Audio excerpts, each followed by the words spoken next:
Hello, everybody, and thank you for tuning in to the Liberty Report. With us today is Daniel McAdams, our co-host. Daniel, good to see you this morning. Happy Monday, Dr. Paul. How are you today? Doing well, doing well. Have a nice weekend. I noticed some people were writing on Twitter giving you some congratulations. And yeah, I wonder why they keep reminding me about that stuff. I know, I don't like it either for me. Yeah. So, it was nice to see there was a lot of really heartfelt, nice greetings, out there. I did get to see those. I was busy then. We had mainly family. It was a more quiet birthday because over the years we took license on that, or some people in the campaigns took license on that. That's true. They said you're going to have a big party. I said, well, I'm not into this stuff. So it's sort of the parties I've had in later years sort of made up for the early years. Even though in the early years I didn't know it, but we never had a party because I was born in the middle of the 30s. And then there was the World War II and family in the military. Yeah. And it wasn't our tradition except the immediate family. But now ours is immediate, but a little bit more. A little bit more. So we usually have big parties on birthday. But anyway, we had a good time. That's Smaller great. group, but we had a good time. And I wish the country would do better. Yeah. And there are days when we can find the positive things, and you see people expressing themselves, and you see, the Trump people are going to push some of those weirdos out, and there'll be a shift in attitude. Then the next thing they say, it might not work. Nobody seems to be ready for that. So there's a lot of argument, but we like polls to try to help figure us out. Yeah. Well, is there going to be a real change? All I know is if let's say that the Republicans narrowly hold the House and they don't change the Senate, I think that would be bad news, not only for the country, but bad news for, if you can't beat the Democrats now, who are you going to beat? Yeah. But of course, long term, we're never convinced that even if there is a major changeover, and Republicans and Democrats, when they have a lot, I was there for, I don't know whether it was 2 or 4 years, where the Republicans had the House and the Senate and the President when Bush was in. But believe me, there was a lot of spending and a lot of wars going on there, so it was not the best of times when those Republicans had total control.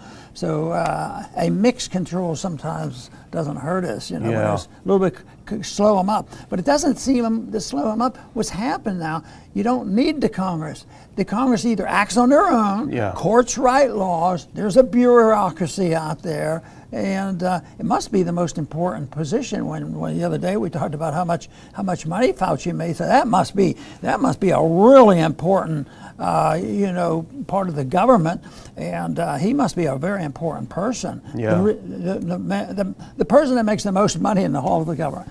Anyway, let's see what poll. We found a poll. It was reported by Daily Mail, but it was also an NBC poll. Yeah. So that caught our attention, and the title, 75% of Americans think the U.S. is headed in the wrong direction. Well, we're not surprised. I don't think you have to spend too much money on a poll to come to that conclusion. But it's some people think there's there's not been any positive change, and the negatives are bad. I don't know how the Democrats could get any cheer out of this, but I don't think Republicans should lay back and say, the Democrats are so bad. The American people are going to wake up, But if they really wake up, what they'll say is, we can't trust both parties to do what they say, because that's generally been the case for decades, if not ever since government existed. Yeah, let's put up that first. This is from the Daily Mail, as you mentioned, Dr. Paul. Nearly 75% of Americans think the U.S. is heading in the wrong direction under Biden.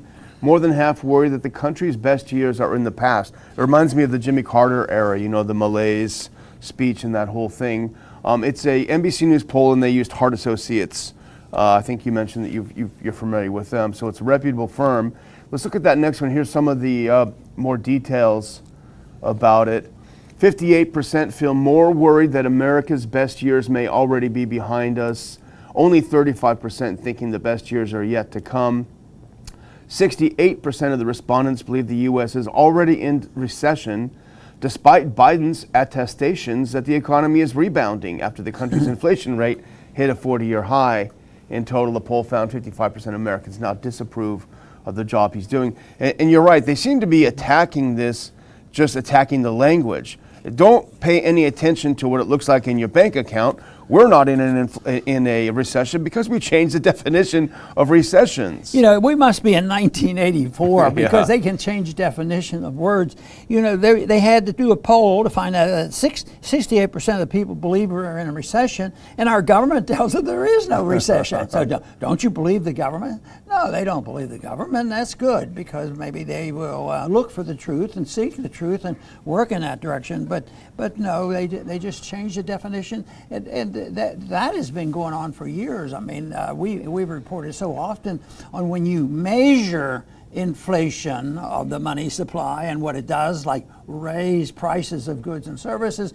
They measure things like you know, the CPI and PPI, and they never report things accurately. Yeah. You know, it's always fudge to make the administration not look quite as bad as they really are. So they fudge the figures, and then they come up with well, why don't we just take out food and energy and see, oh yeah, things don't look quite so bad. Yeah. Food and energy. Do you think there's some people that food and energy? What if they're in a job they have to drive their car? Yeah. And they have kids and they're they like feeding to them. eat. I mean, I would say their inflation rate might be, you know, the biggest in the world. And you know, everybody else, government says, 8%, 9% maybe. And but now our job. It's always been, for years and years, they wanted 2% inflation. They finally got that, but it went by so fast nobody recorded it. And now, guess what the goal is? 2% inflation. Yeah. We have to create a bad economy. We have to have a deliberate recession, and they believe that it's the way you get rid of inflation, like inflation fell out of the sky, and what you need is a depression or a recession, and that'll push prices down. It's totally nuts, and because they won't deal with the real subject of where does all this distortion come from, high prices and tent cities and all the arguments going on and the hatred of the world, and it comes from too much government spending and an outfit there that says, well, Monopoly was a great game, and they still play it. They use Monopoly money and they pass it out, and some people haven't recognized yet that it's Monopoly money. When they decide this is Monopoly money, things are going to really change. That's when you're going to see some fireworks. Well, you make a great point that it really is the Republicans to lose, judging from the mood of the country based on these numbers. But I think you probably would also say they're probably going to do a pretty good job of trying to lose it, because you could ask, what do they stand for? Well, you know, fiscal restraint? No, we don't see much of that, and we haven't seen much of that. Well, surely they're going to maybe oppose Biden's warmongering. No, they're actually attacking, we'll talk about this in the second segment, they're attacking him in the very few areas where he actually makes some sense in foreign policy, because he's not warmongering enough. And you know, McConnell, the minority leader in the Senate, he's sort of already bracing people for not a great result in the Senate. He said he was just grumbling, well, the quality of the candidates is not very high. We may not make it, you know. Which he means the Trump supporters that are now running and doing well. That's just driving him nuts. Yeah. But they had a test run on that on Trump, and I think that candidate's name was Cheney or something like that, and she didn't do so well. So that's probably what is driving the Democrats nuts right now. But even that is not. That's sort of an exception of what's going on, but the vote in the fall will see how many people agreed with her. Yeah. Well, the article from the Daily Mail had some great graphs, so we're going to go ahead and use them, and let's put up a couple of these because it's always good to just get a visual of it. Is the United States headed in the right direction? That's that little tiny green one. Headed in the wrong direction? That's that massive red 74%. Next one, do you approve of Joe Biden's job in office? That smaller green one of 42% approve. That larger red of 55% disapprove of his job in office. The next one is the economy, probably the most important. 40% approve and 56% disapprove of how he's handling the economy. And now the next one, as we move down, is the U.S. in recession? As we talked about, they tried to change the name of it. They did everything they could. It didn't convince the American people. 68% believe we're in a recession, while 27% don't believe so. Those are the people, I don't know who they are. Here's the next one is CPI from 81 to 2022. And you can see that massive jump. June 2022, 40-year high of 9.1%. So with those numbers in, with that inflation numbers in, that last question that we'll put up here is, how will Inflation Reduction Act affect your life? People are not super enthusiastic. 36% said it's not going to make a difference. 35% is going to make it worse. Only 26% said it'll make things better. So people don't have any faith in the Inflation Reduction Act. They don't have any faith in the economy.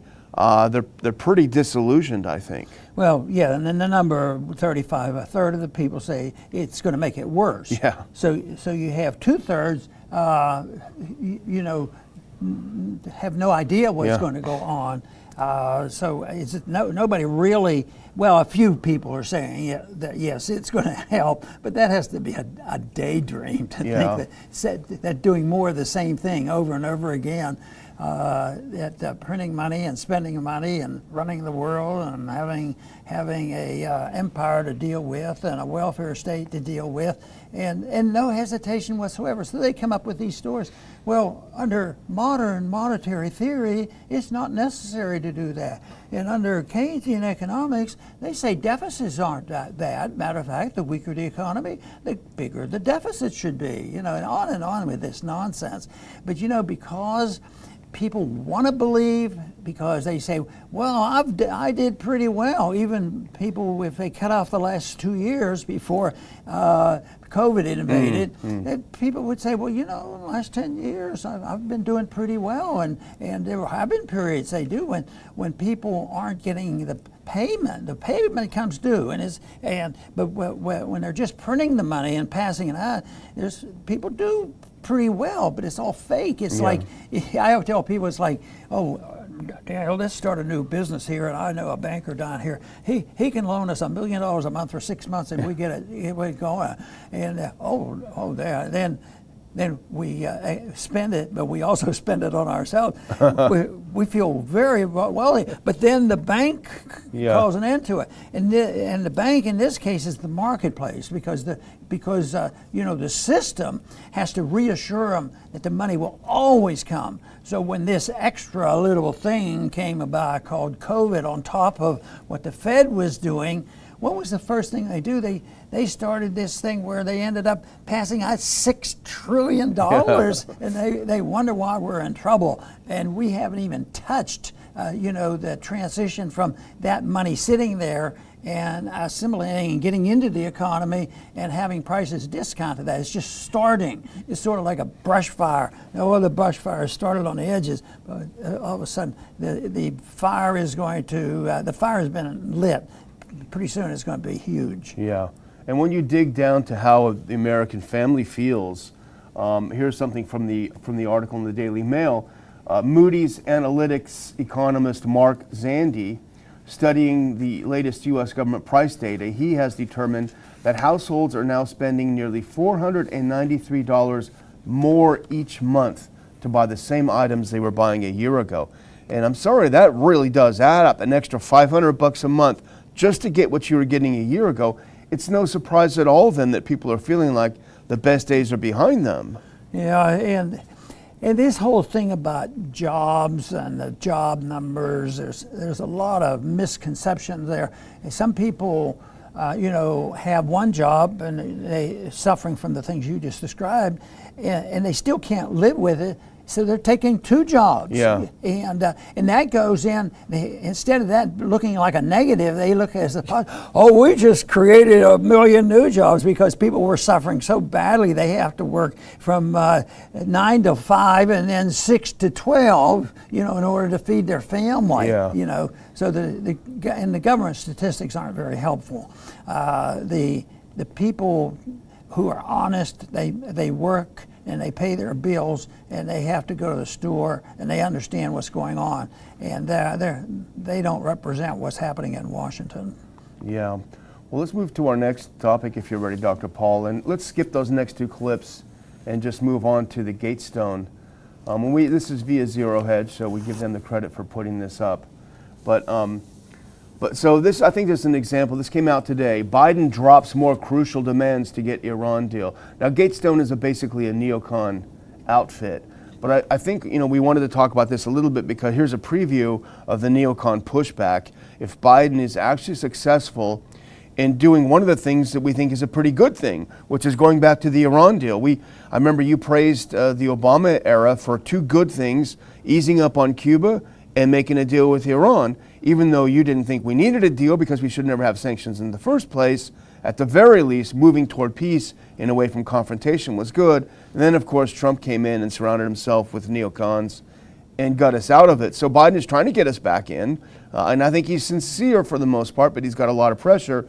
And here's the kind of pushback that he's going to be getting as we get very close to the New Deal. I've often said that many people in the Middle East never forget, and Americans never remember. And I don't think many Americans remember 1953. I remember Bill O'Reilly never heard of a problem in 1953 when I brought the subject up. And of course, what I was talking about was the coup. We're against coups. That's nasty stuff. And Donald Trump was on the verge of an insurrection and a total takeover of the government and have this huge coup. Now, there was a real coup that the British and Americans got together in 1950, which started all this stuff. That's why if we would have followed the principle of a non-interventionist foreign policy, we wouldn't have been in there and stealing the oil is what happened. But it didn't work. They ended up, responding by becoming more estranged from the world and more protective, and it didn't help America, and it didn't help the people there, and now we've been fighting ever since. So yes, moving in the directions with it, just an agreement on that, because I think the evidence, I think the Iranians would, under certain conditions would like and have probably done their research on if they ever got hit by a nuclear weapon, can they retaliate? But I really do believe that the inspections had some reality there, and that they were more interested in denuclearizing that area. But right now, this thing, is not going to be smooth, even with the concessions of Biden. Yeah. It is going to be used by the hawks. Yeah.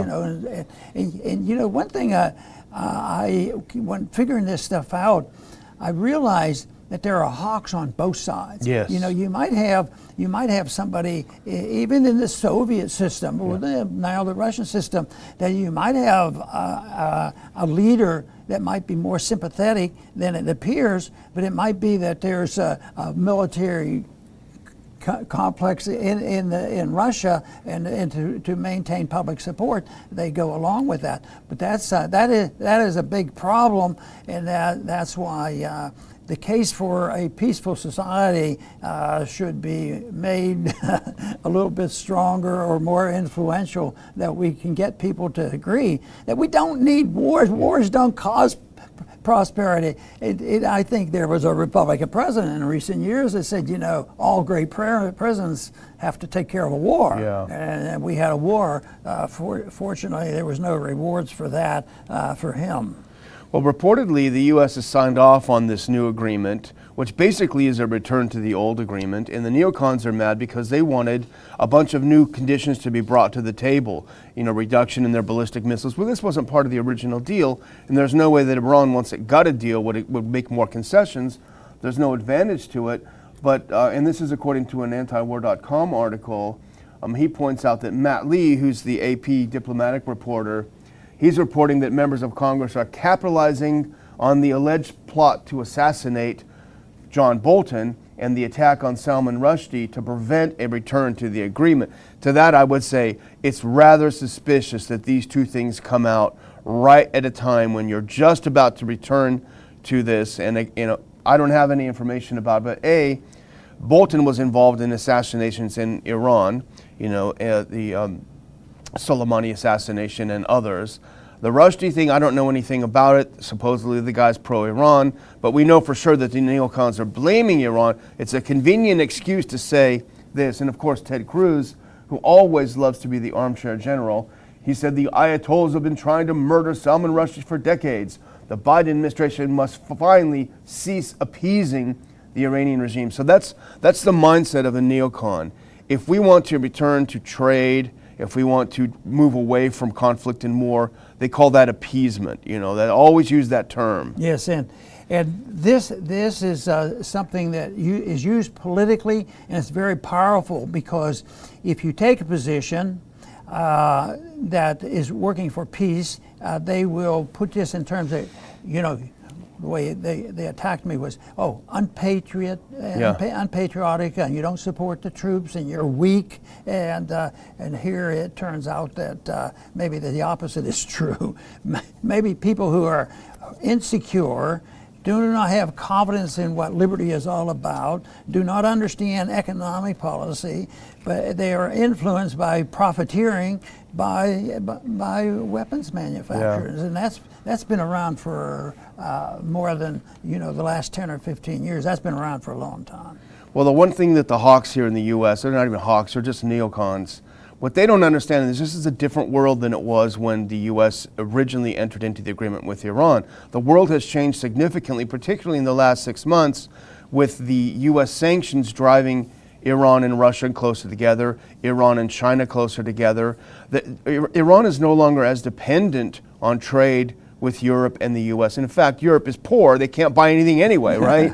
So, and here's just a couple of examples I dug up to describe how the world has changed, and it's not as, I would argue, it's not as urgent for Iran to come back to this U.S. and EU deal. And let's look up the next one. This is significant, I think.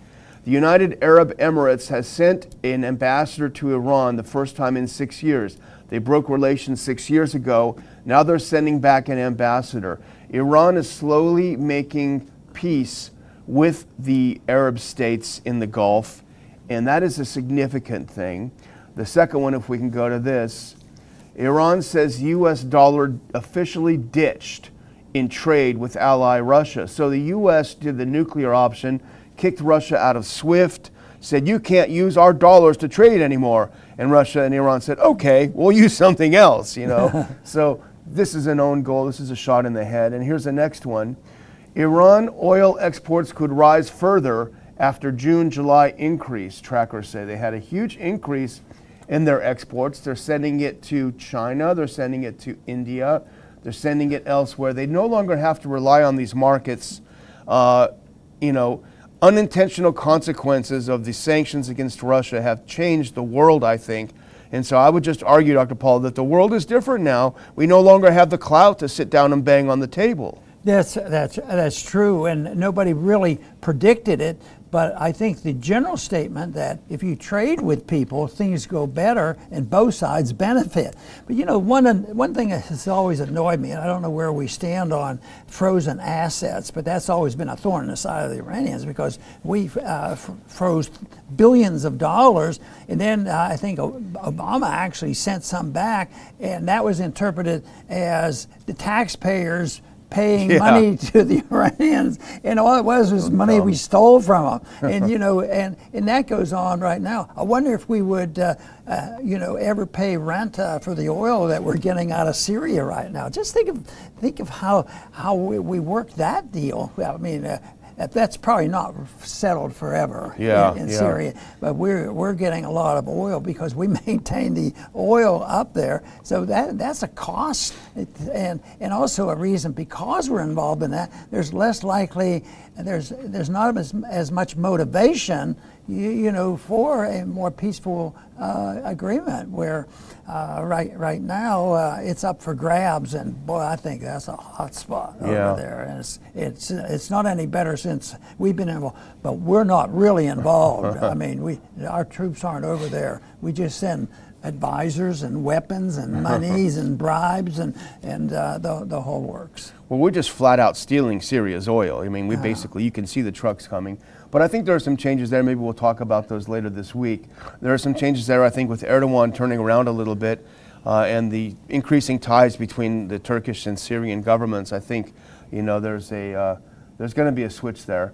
But I'm going to close out if we're ready. I just want to remind, less than 2 weeks, people, less than 2 weeks. Put up the next clip. Anatomy of a Police State.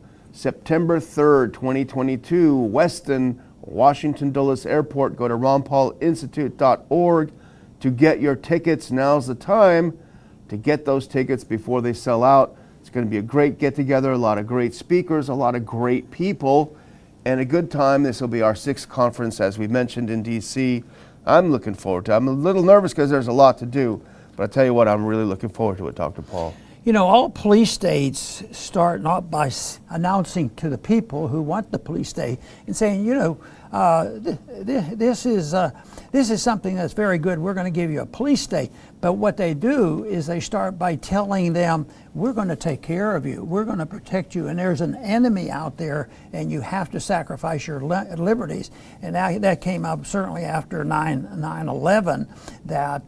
And you were, I think, in the office by that time, where people would call in and say, yes, that's right, and Dr. Paul may be right on this thing, but you have to do one thing. When you need to be safe and secure, you have to sacrifice a certain amount of your freedoms. And that certain amount, whether it's 1% or 10%, is the amount that sells you out. And that's like the people who argued the case correctly way back in 1913, that assuming that you can tax the income of every person means you own that person, you own their income, and they then say that it'll get worse. And it does get worse. Even now, but once it was up to 90%, now it's much down. But the taxation is a little more sophisticated now. So the principle of taxation is still very bad, because they tax by stealing the money from your account, by diluting the value of your account, and that's theft too. But it's so rarely seen as a moral issue, and it's always seen as we have to take care of the poor, the sick, the people who are hungry. Yes, we'll build them tent cities. They like to live in tents. We'll put them up. We'll give them a couple more tents to put up. So it is tragic that is the case.